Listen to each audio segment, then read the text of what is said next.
Olá, meu amigo concurseiro, é com enorme satisfação que nós começamos aqui esse projeto de legislação militar estadual do zero. Eu sou o professor Gilmar e vou te ajudar a gabaritar a sua prova no dia do concurso da Polícia Militar do Ceará. Nosso curso Legislação Militar do Zero, ele tem o objetivo de fazer com que você chegue na sua prova com condições de acertar todas as questões lá no dia do seu concurso. Então nós vamos começar com uma das leis, uma das 3 leis que integram aí o nosso conteúdo programático. Então nós vamos começar com o Estatuto dos Militares Estaduais do Ceará, a Lei 13729 de 2006, aqui do nosso curso. Então vamos lá. Vamos lá, sem perca de tempo, vamos iniciar aqui o nosso projeto. Nós vamos estudar a legislação aí do zero, artigo por artigo, pelo menos no que há de mais importante em cada um deles para o seu conhecimento, para a sua prova, para o conhecimento aí para o dia da sua prova, beleza? Então, Estatuto dos Militares, Lei 13729, pontapé inicial, aula 01, iniciando aqui o estudo do Estatuto. Mas inicialmente, professor Gilmar, por que esse Estatuto ele é importante para a prova do concurso? Ou melhor, professor, o que é esse estatuto, o que é que ele trata, o que é que ele regula, por que é que ele é cobrado do concurso da PM? Olha só, o estatuto, nós temos no Estatuto dos Militares a relação jurídica entre os militares estaduais e a corporação militar estadual, seja ela Polícia Militar, seja ela Corpo de Bombeiros Militar. Então é no estatuto, na Lei 13729, que nós temos as relações jurídicas entre os militares e a sua respectiva corporação. O artigo 1º desse nosso estatuto, ele dispõe que esta lei, ela regula esse estatuto, ele regula os direitos, os deveres, a situação, as prerrogativas e as obrigações dos militares estaduais. Então, inicialmente, nós temos aqui o artigo 1º do nosso estatuto, que diz exatamente o que é estudado nesta lei, o que é tratado por esta lei. Então nós temos os direitos, nós temos os deveres, nós temos a situação e nós temos as prerrogativas e as obrigações dos militares. Ah, professor, mas direitos, deveres, situação, prerrogativas e obrigação ou obrigações dos militares, mas quem são esses militares tratados aí pelo artigo 1º da lei? Os militares estaduais do Ceará são os membros das corporações militares estaduais do Ceará. Militares estaduais são os membros das corporações militares. Nós somos uma categoria diferenciada de servidores públicos. Na realidade, a própria Constituição não chama os militares de servidores públicos, chama de militares. Então nós temos lá na Constituição os militares federais e nós temos os militares dos estados, os militares estaduais. Então, militar, como membro da corporação, é chamado tanto pela Constituição como por este estatuto de militar estadual. São os membros das corporações militares estaduais do Ceará. O detalhe importante é que corporações militares, o artigo 1º e o artigo 2º, em nenhum desses artigos nós temos a afirmação, a informação de que corporações militares são essas. Mas nós temos lá no artigo 3º, ou melhor, no artigo 2º do Código Disciplinar, que nós vamos estudar lá na frente, né? Posteriormente, nós vamos estudar aí o Código Disciplinar. Lá no artigo 2º do Código é que nós temos que as corporações militares aqui no Ceará só são 2, ou nós só temos 2. A Polícia Militar e o Corpo de Bombeiros Militar do Ceará. Então, quando o artigo 2º do Estatuto fala das corporações militares, ele está referindo-se à Polícia Militar e ao Corpo de Bombeiros Militar aqui do Estado do Ceará. Nós não temos outra corporação a não ser essas 2, de acordo com o artigo 2º lá do Código Disciplinar. Beleza? Detalhe importante aqui do artigo 2º do nosso estatuto. Essa polícia militar e esse corpo de bombeiros, Essas corporações militares estaduais do Ceará, elas são, de acordo com o artigo 2º, instituições que têm como base a hierarquia e a disciplina. Tem como base a hierarquia e a disciplina. Ah, professor Gilmar, mas o que é hierarquia e o que é a disciplina? Por que elas são a base das corporações? Nós vamos estudar lá na frente, nas próximas aulas, o artigo 29 do Estatuto, que diz que hierarquia nada mais é do que uma ordenação de autoridade. Ordenação de autoridade. Ordenação de autoridade em níveis diferentes. Ordenação de autoridade em níveis diferentes. Ah, professor, não entendi. Na realidade, a hierarquia é uma estrutura hierarquizada existente nas corporações. Significa dizer que as nossas corporações, elas são instituições organizadas dentro de uma hierarquia, dentro de uma ordenação, onde eu tenho superiores e subordinados. É por isso que o artigo 29, lá na frente, ele vai dizer que essa hierarquia é organizada em níveis diferentes. Então, por exemplo, se eu tenho aqui um subtenente e eu tenho aqui um primeiro sargento, significa dizer o quê? Que um é superior e o outro é subordinado. Superior hierárquico, subordinado hierárquico. Entre eles eu tenho o quê? Uma relação de hierarquia.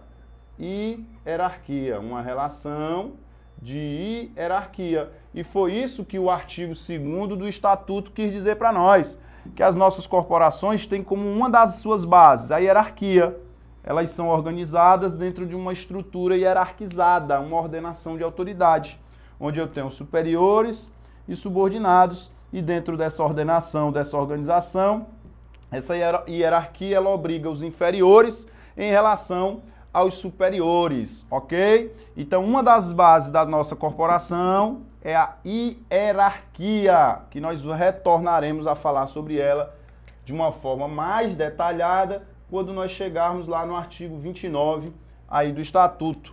Bem como nós temos ainda, olha só a outra base das corporações, a tal de disciplina. Ah, professor, mas o que é essa tal de disciplina?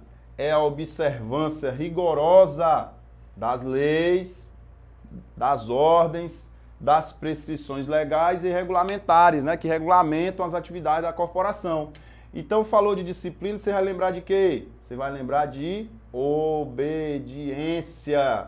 Basicamente, é a observância, é o acatamento integral das leis, das normas e ordens e demais disposições. Então, as nossas corporações têm como base uma hierarquia, uma organização, uma estrutura hierárquica organizada em níveis diferentes, superiores e subordinados, e também tem como base a disciplina, que tem a ver com obediência. Obediência às leis, às ordens, aos regulamentos e às demais disposições que regulamentam as atividades das corporações, beleza? Isso aqui a gente também vai retornar a falar sobre ela lá na frente, no artigo 29, parágrafo 4º. Aqui na hierarquia, o parágrafo que a gente vai falar dela será o parágrafo 1º. Tranquilo? Então, instituições que têm como base a hierarquia e a disciplina são forças auxiliares e reservas do Exército.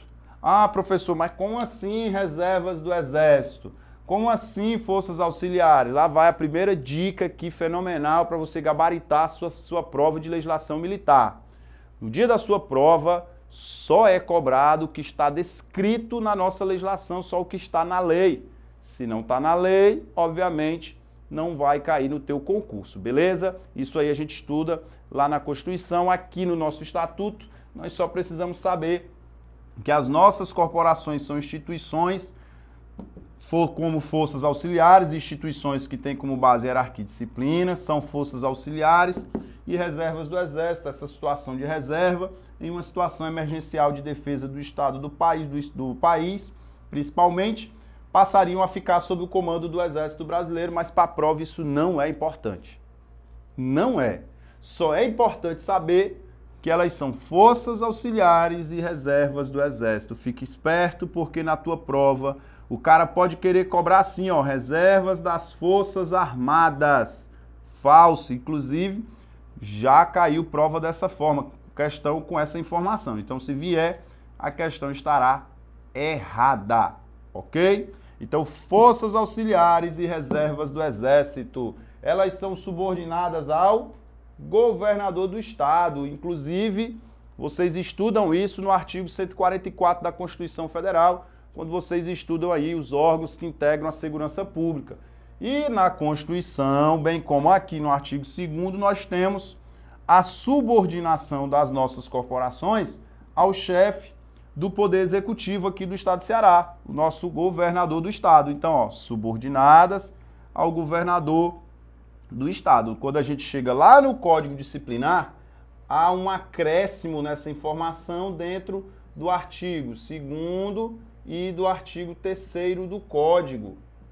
O Código Disciplinar, ele afirma que o governador, além de ser chefe do Executivo, também é o chefe supremo das corporações militares do estado do Ceará, beleza? Então, forças auxiliares e reservas do Exército, subordinadas ao governador do estado. Perfeito. Agora, olha essa última informação aqui, como é interessante, do artigo 2º do Estatuto. Elas são as nossas corporações vinculadas operacionalmente à Secretaria de Segurança Pública e Defesa Social. Percebam que a vinculação é operacional. E aí eu chamo a sua atenção para o artigo 2º, parágrafo único do nosso Estatuto. Se você olhar com calma o parágrafo único, lá tem dizendo que a vinculação é o ato ou efeito de ficarem as corporações militares estaduais sob a direção operacional da Secretaria de Segurança Pública e Defesa Social. Então, todas as ordens, todas as ações, as operações, todas as atividades no âmbito da segurança pública do Estado partem da Secretaria de Segurança Pública, que coordena as ações aqui, as operações no Estado. Essa secretaria, ela tem alguns outros órgãos que também são vinculados a ela, como por exemplo, nós temos aqui, além da Polícia Militar e do Corpo de Bombeiros, nós temos a Polícia Civil, nós temos a Perícia Forense do Estado e nós temos a Academia Estadual de Segurança Pública do Ceará, a ESP. Todos estes órgãos são vinculados operacionalmente à Secretaria, integrando assim o Sistema Estadual de Segurança Pública. É importante que você atente para o seguinte, na prova o cara quer te sacanear, ele troca essa palavrinha aqui, ó, operacionalmente, por administrativamente. Essa vinculação em nada tem a ver com o âmbito interno da Polícia Militar e do Corpo de Bombeiros. Nada vai afetar, interferir no âmbito interno da corporação. Na realidade, ela tem a ver com as ações, com as operações, com as atividades voltadas para a segurança pública do Estado, que partem, são organizadas e planejadas pela Secretaria de Segurança. Então, se vier vinculadas administrativamente à Secretaria de Segurança, obviamente a questão estará errada, ok? Fica esperto também que geralmente as bancas invertem essas informações descritas no artigo 2º. Colocam geralmente subordinadas operacionalmente à Secretaria, falso. Vinculadas ao governador do Estado, falso. Subordinadas administrativamente à Secretaria, falso. Vinculadas administrativamente à Secretaria, falso também. Então você fica esperto aí para não cair nas pegadinhas no dia do seu concurso, beleza? Tranquilo, show de bola? Olha só, essas instituições, Polícia Militar e Corpo de Bombeiros, são as corporações militares do Estado, onde os seus membros são os militares estaduais. Elas têm como base hierarquia e disciplina, são forças auxiliares e reservas do Exército, são subordinadas ao governador do Estado e são vinculadas operacionalmente à Secretaria. Um detalhe é que cada uma dessas corporações possui um rol de missões específicas aí previstas no artigo 2º, incisos 1 e 2. E aí eu chamo a sua atenção aí para o seu material. Você deve ter baixado aí o seu material, o seu PDF, com a lei, com as nossas leis, principalmente aqui o Estatuto, devidamente atualizado para acompanhar aqui a aula. Então, ó, uma das missões da PM é exercer o policiamento ostensivo. Então, a Polícia Militar é aquele órgão que vai trazer para a população a velha e tão necessária sensação de segurança, através do desempenho de atividades nas ruas, com equipamentos, com fardamentos, com uniformes, e aí vai. Então, uma das missões da PM é exercer o policiamento ostensivo. Policiamento ostensivo. Também a preservação da ordem pública. Também proteger a proteção e a incolumidade das pessoas e do patrimônio. Uma das missões da PM é garantir os poderes constituídos, os poderes legislativo, executivo e judiciário. E ainda, uma das missões da PM é exercer o papel de polícia judiciária militar estadual relativa aos crimes militares cometidos por seus integrantes. Cuidado para não confundir. Quem faz, em regra, o papel de polícia judiciária é a Polícia Civil no âmbito dos estados e a Polícia Federal no âmbito da União. No entanto, se o crime cometido for um crime militar e se quem, teoricamente, tiver cometido aquele crime tiver sido um policial militar, quem vai apurar não é a Polícia Civil e nem muito menos a Polícia Federal. Quem vai apurar é a própria Polícia Militar. E essa regra, essa missão, também é uma das missões do Corpo de Bombeiros, que, dentre outras missões, vai proteger a pessoa e o patrimônio, vai desempenhar as atividades de defesa civil, né? Então, quando tiver uma situação de emergência, de calamidade pública, vai entrar em cena aí o Corpo de Bombeiros Militar do Estado do Ceará, para então cumprir as suas missões. E uma delas, ó, é exercer também o papel de Polícia Judiciária Militar Estadual, né? Estadual, obviamente. Ok, agora, lógico que o Corpo de Bombeiros também só vai apurar os crimes militares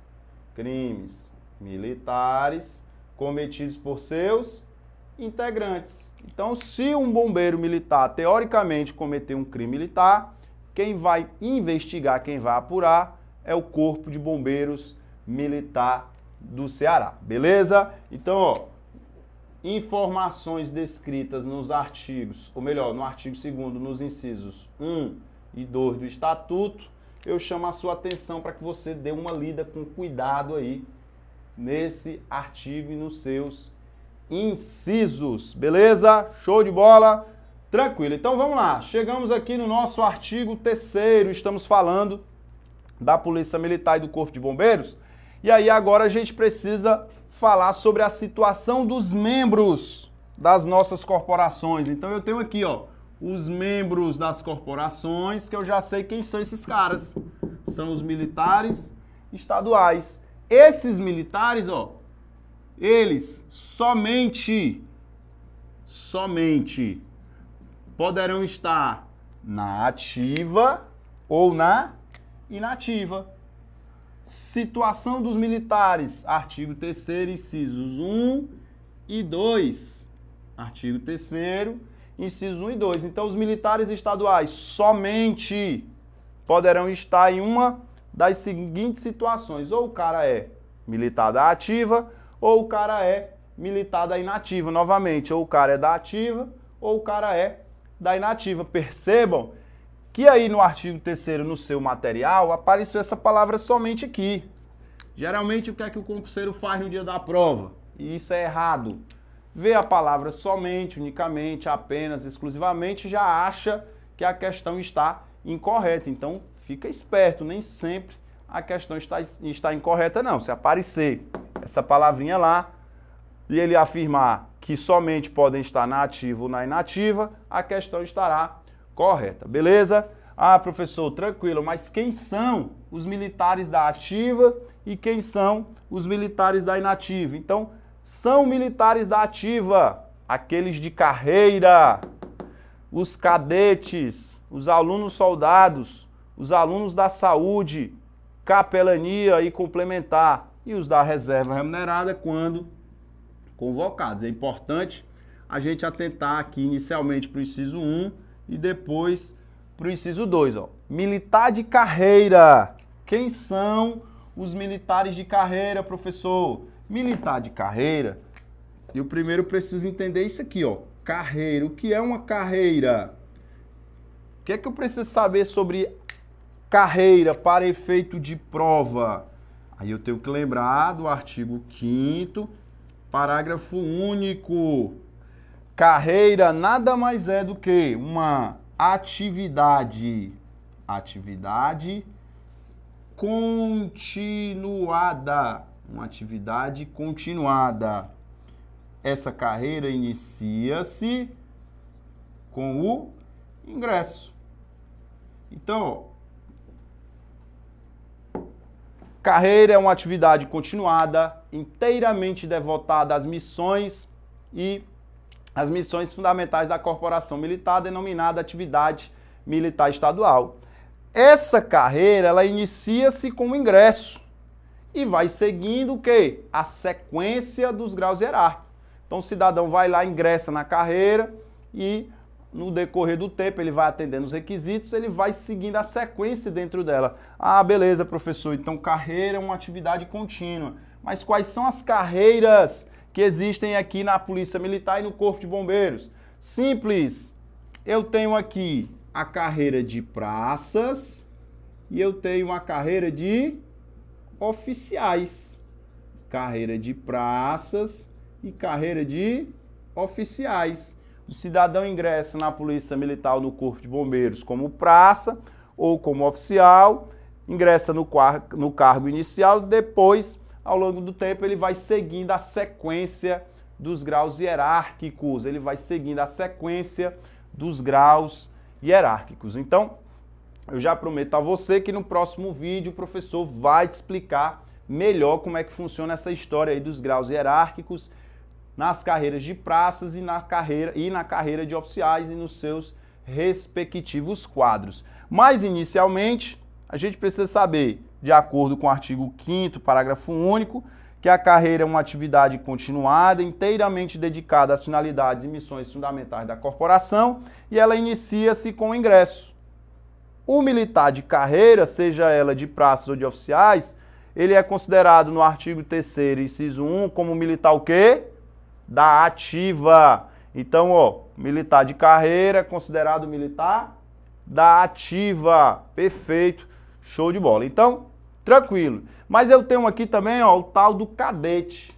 Quem é a figura do cadete? Quem é esse cara que apareceu aí na legislação como cadete? Eu já ouvi alguém dizer que o cadete deixou de existir em 2015 aqui no Ceará. Na realidade, não deixou de existir. Quem deixou de existir foi o aspirante a oficial, que conforme a lei de promoções, ele deixou de existir nas corporações, apesar do que nós temos duas menções a ele aqui no Estatuto, que nós vamos falar posteriormente. Mas o cadete é o aluno do curso de formação de oficiais para o quadro de combatentes. Ah, professor, mas na prática o cara é candidato, o cadete não existe mais. O que vai cair no concurso não é a prática, o que vai cair no concurso é o que está na lei.